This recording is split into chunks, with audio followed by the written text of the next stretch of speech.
Que vocês possam clamar sobre as montanhas, pegar pedras no chão, atirar para o céu e dizer: eu não me renderei nesta luta até que toques minha vida. Até que me mudes.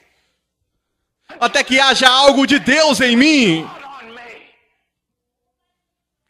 Tão cansado de palavras. Apesar de que palavras são preciosas, mas sem o Espírito de Deus. Precisamos conhecê-lo, irmãos. Eu tenho brincado algumas vezes dizendo que tem uma testemunha de Jeová que bate à minha porta e eles dizem: somos testemunhas de Jeová. Eu abro a porta e digo: vamos lá, entre, eu também sou. Deixo que falem por 10 minutos e digo: você não é uma testemunha de Jeová. Você está mentindo sobre Jeová. Agora, por que eu faço isso?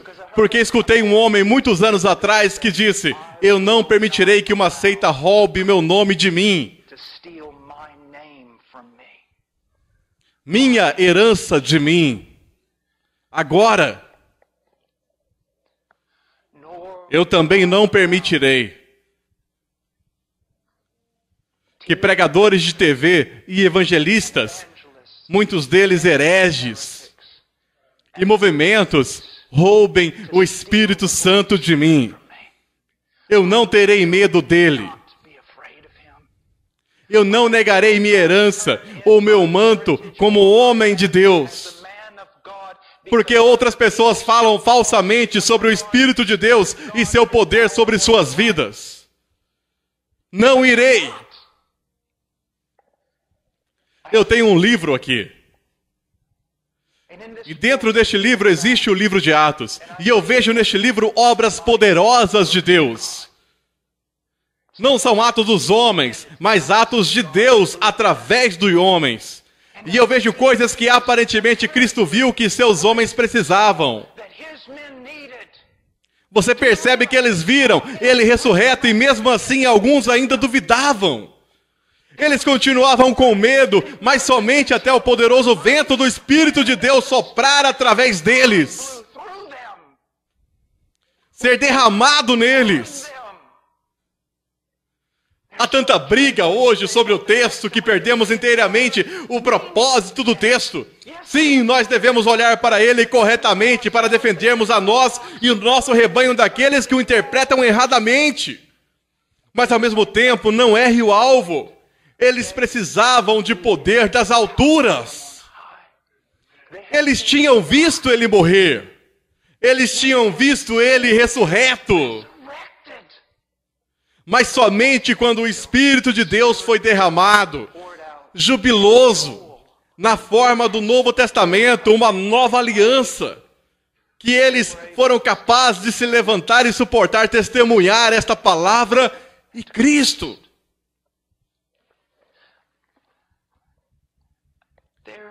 Não há absolutamente nada que seja retido aos amados de Deus. Aos amados de Cristo. Não há nenhuma bênção espiritual que seja retida de você. Não há nenhuma medida da sua presença que ele negará a você, mas nada tendes, porque não pedis.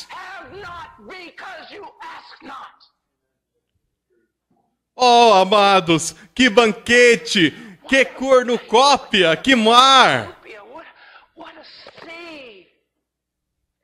de gozo em sua presença e de poder para ministrar como se fôssemos carregados por outro.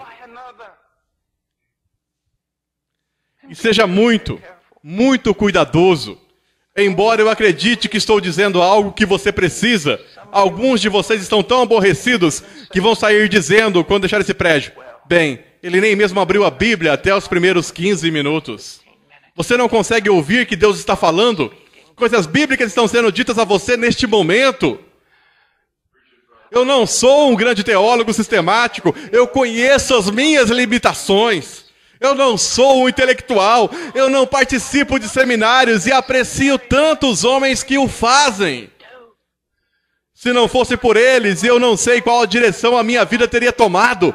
Preciso tanto de homens brilhantes. Eu não sou um deles, mas uma coisa eu posso lhe dizer, é que em toda a minha vida eu tenho necessitado, eu tenho sido fraco, tenho sido lento, tenho tido medo, mas isso me faz correr para Ele. E ao correr para Ele, há tanta glória, há tanto poder, há tanta vida. Você entende? Não é apenas que eles precisem pensar corretamente, para o homem ao menos ser capaz de alcançar com sua mente.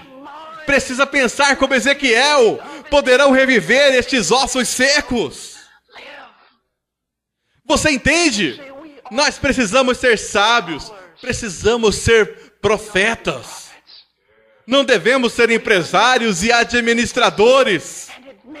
Nós temos que ter o poder do Deus vivo sobre nós. E quando proclamamos a palavra, estamos proclamando palavras para homens mortos. E precisa ser o Espírito do Deus vivo que vem e os levanta dos mortos. Então, quando eles são levantados dos mortos, eles ainda não são maduros. Precisam de Cristo, seja formado neles. Eles precisam alcançar a plena estatura de Cristo. E isso requer conhecimento. Novamente, nosso povo padece por falta de conhecimento. Oh, meu querido Deus, levante suas calças e mostre nos seus joelhos. Paulo não era um intercessor? Ele não era? Oh, meu irmão, me escute. Não há nada impossível em oração. Não há nada impossível.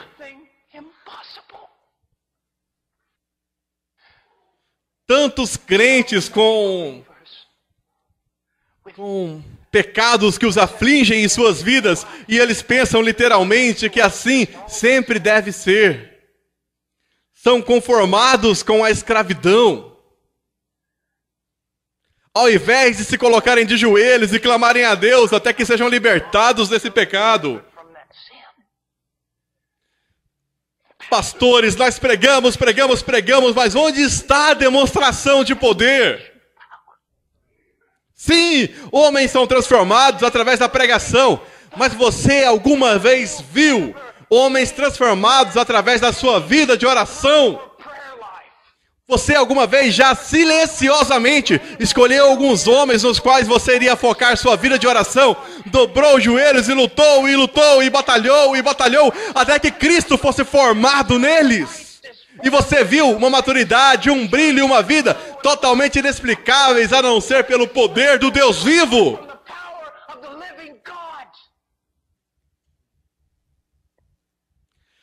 A maioria dos ministros de hoje venderam seus ministérios para a Quinta Avenida e para o marketing. E para igrejas sensíveis à cultura de modelo de negócios. Isso é totalmente patético, mas não venda o seu ministério pelo simples conhecimento. Você é um homem de Deus. Isso pressupõe que você viva com Ele em oração íntima. Oração íntima. Oração íntima. A presença de Deus é uma realidade em sua vida? Até mesmo essa pergunta deixa alguns de vocês trêmulos e com medo. Ele vai nos pressionar. Ele não é realmente um dos nossos. Ele é um pouco bem dado demais à experiência. Novamente, volte a ler esses livros antigos de vocês. Encontre esses homens. Oh, irmãos, nós somos mais do que administradores. Nós somos mais que meros estudiosos.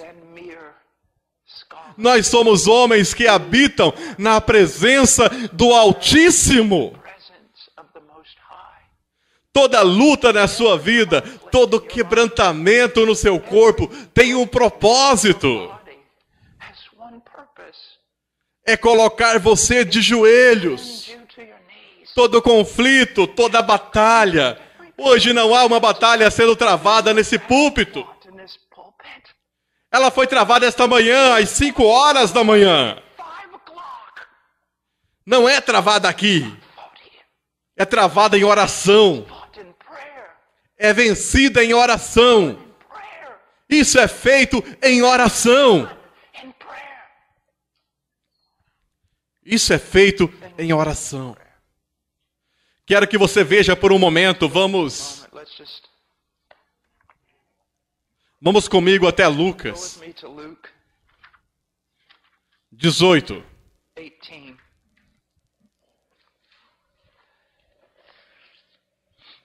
Verso 1. Verse 1. Disse-lhe Jesus uma parábola sobre o dever de orar sempre e nunca esmorecer. Times they ought to pray and not to lose heart. Você sabe, Do you know, escuto algo muito comum hoje, até mesmo entre ministros que dizem: bem, eu não tenho um tempo específico para oração, eu apenas oro o tempo todo. pray all the Eu não acredito neles. not believe them. Porque eu aprendi que perseverar na presença de Deus e perseverar na oração são disciplinas aprendidas. E isso vem ao permanecer com o seu Deus. Que mais você iria querer fazer? Would you want to do Qual maior privilégio foi concedido a você do que permanecer com Deus? to tarry with God, Para adorá-lo, to worship Him, para clamar a Ele, cry out to ter comunhão com Ele. commune with Him? Você diz que devemos orar sempre, mas como aprendemos a ficar na presença de Deus? Como aprendemos a orar o tempo todo? Eu afirmo a você, é pela disciplina By the de uma vida separada em oração. prayer life Levantar pela manhã, cedo, antes do dia. before day. E eu acredito que ao lutar essa batalha Believe that in fighting this battle, de piedade, uma das melhores coisas que devo fazer é isso. things for me to do is this, Descobrir o que a minha carne mais odeia e fazer isso primeiro. and do that first, Antes que eu esteja cansado ou distraído. or distract. Levantar pela manhã e vou lhe dizer isso. Minha carne odeia oração mais do que estudo bíblico. Prayer more than Bible Porque o estudo bíblico pode, na verdade, ser usado para a minha glória. study used for Eu posso saber mais que os outros. Eu posso falar melhor que os outros. Se eu estudar bastante, posso falar em conferências. Mas ninguém vai ficar sabendo sobre a minha vida de oração. Não ganharei nada dos homens, mas ganharei muito de Deus. Minha carne odeia oração. prayer. Outra coisa específica para vocês, jovens ministros. Ministers, Nunca devemos ficar ansiosos. É engraçado para mim que homens que acreditam tanto na soberania de Deus possam verdadeiramente ser ansiosos. Mas eu acordo algumas vezes pela manhã ansioso. anxious. O diabo usa essas coisas como distrações. Pode ser alguma coisa imaginária me causando ansiedade. Pode ser apenas um pequeno problema, mas começa a corroer a minha mente. Então qual é a primeira coisa que eu faço pela manhã? Filipenses 4. Estou ansioso por nada. Então o que devo fazer? Pegue esses pensamentos de ansiedade ou o que for, corra para Deus imediatamente. Limpo minha mente de toda ansiedade agora e eu permaneço diante de um Deus soberano e tenho plena confiança. Então eu oro. And then pray. Oro. Oro pelo quê? Oro por tudo. Oro por tudo. For everything. Por tudo. Everything. Irmãos, Brothers, há uma sensação de ser transportado na pregação, carried in preaching. na qual você quase, parece que você nem sabe para qual direção está sendo levado. You don't even know what direction you're being drug into. Agora, novamente, não digo que não devemos ser expositores. Nós precisamos ser melhores expositores. E eu preciso ser um expositor melhor, mas você pode ter todo o T cortado e todo o I com pingos e não ter nenhum poder. Você sabe do que eu estou falando. Você tem visto homens sem experiências falarem eloquentemente e ainda assim a sua alma não foi movida. Nada foi tratado em relação à sua consciência. Your conscience. Ele ensinou uma parábola especificamente para que os homens soubessem que deveriam orar sempre. Uma parábola é construída ao redor disso com um propósito, que você ore sempre. You would always Mateus 26:41. Vigiai e orai, para que não entreis em tentação.